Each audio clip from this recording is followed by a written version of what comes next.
Ya no sé.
transmitiéndonos con sus enseñanzas, conocimientos, honestidad y amistad ese espíritu a todos los que hoy formamos esta gran familia Seixi.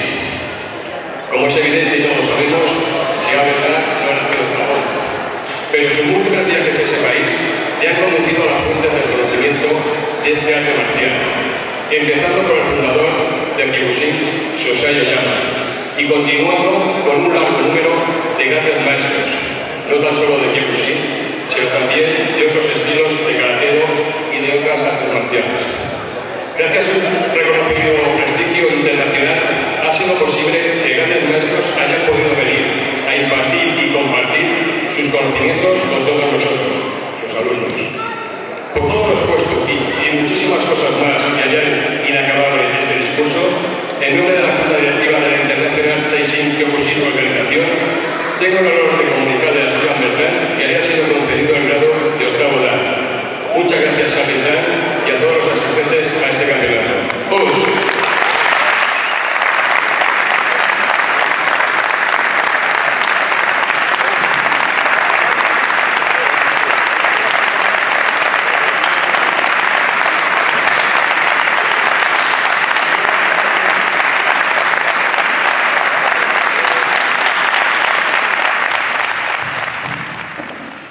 El karate shotokan tradicional y el Kyokushinkai tienen raíces profundas del pensamiento de la eficacia. Hablando de eficacia, en el año 1600, el famoso guerrero Miyamoto Musashi combatía con sus adversarios utilizando un bokuto hecho en madera dura. Así que deseamos que hoy, en este día, estimado maestro,